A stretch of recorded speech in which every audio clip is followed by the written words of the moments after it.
انشاءالله زه خپلې خبرې زر کوم.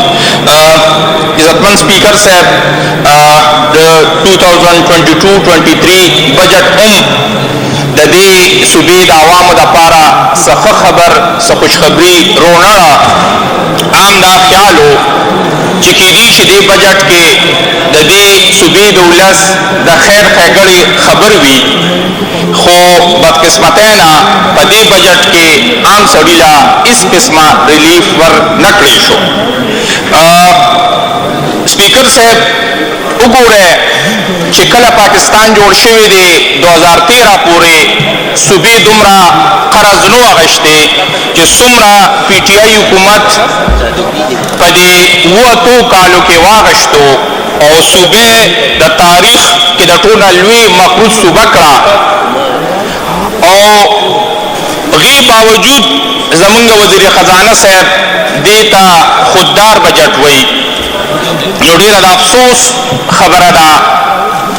تاسو بل خو وګورئ 4 کاله د پی ټي آی په مرکز کې حکومت او زمونږ دلته صوبه کې زمونږ دا تمه وه چې زمونږ د صوبې وزیر خزانه صاحب زمونږ د صوبې نور واکداران د صوبې د حق دپاره به مرکز سره خبره وکړي، د صوبې حقوق په واخلي، خو د بدقسمتۍ نه چې هغه د بجلۍ خالص منافع ده، هغه د اوبو په مد کې، هغه د ګیس په مد کې یو قسمه د صوبې د حقوق خبره ونه شوه.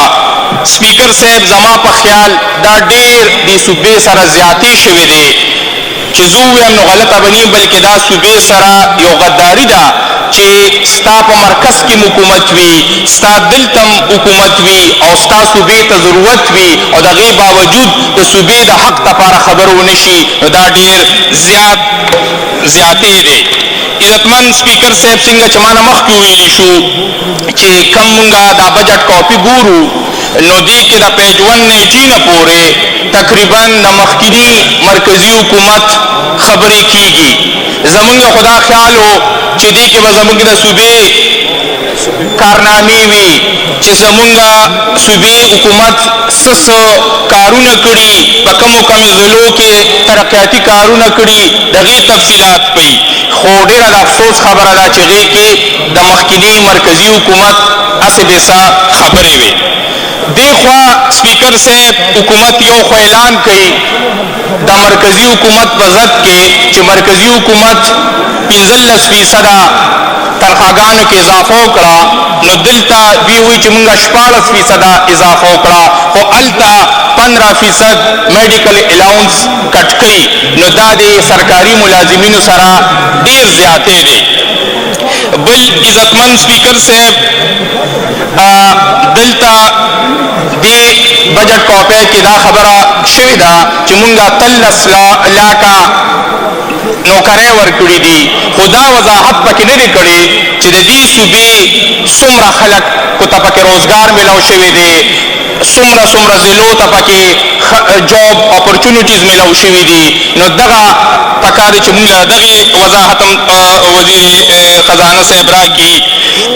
بل دې بجټ کې یو دا تجویز ورکړی شوی دی چې د بجلۍ په بلونو به صوبایي حکومت ټیکس لګوي.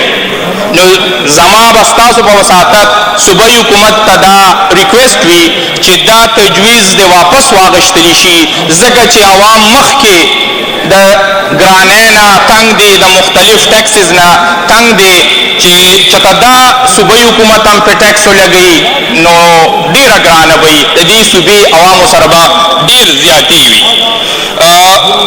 بل جي څنګه چې تاسو ته پته ده چې د دې صوبې بجټ 1332 بلین بجټ دی ټوټل، خو دې کې منسټر صاحب د ترو فارورډ خبره نه ده کړې چې دا به هغه به څومره دی. نو د دې زه وضاحت غواړم. راځم خپلې ضلعې چارسدې ته. زمونږ په ډسټرکټ چارسده کې دې حکومت کې یو میګا پروجیکټ هم نه دی شروع شوی. شکور خان ناست دی. دې نه تاسو اندازه ولګوئ چې د میډیکل کالج دپاره د دې کال دپاره 1000 روپۍ ایښې دی. نو دې کې تاسو د حکومت د سنجیدګۍ اندازه لګولی شئ، پته نشته چې په دې 1000 روپۍ دی خندا کړې ده، خوسي کړي دي. او بل یو ناکامي ته وګورئ چې 8 کاله او 9 کاله وشو او زمونږ یو د دریاب پول دی له اوسه پورې کمپلیټ نه کو. نو دا چې څومره مونږ په دې افسوس وکړو زیاتې دي. عزتمن سپیکر صاحب، زمونږ ډسټرکټ چارسده یو زرعي ضلع ده، ډېر خلک په زراعتو باندې ډیپینډ کوي، خو په دې بجټ کې د زمیندار ورونو لپاره هیڅ قسمه څه نشته، نه فرټیلایزر کې څه خلکو لسې ریلیف ورکړی دی، نه په سیډس کې ورکړي دی، نه نور څه زمیندار ورونو لسې ریلیف ورکړی شوی دی. نو پکار دی چې دې کې زما دارونه چې کم 2 MNAs دي، 4 MPAs دي د چارسدې د PTI نه تعلق ساتي چې هغه دې لپاره واګ اوچت کي یا خبره وکړي.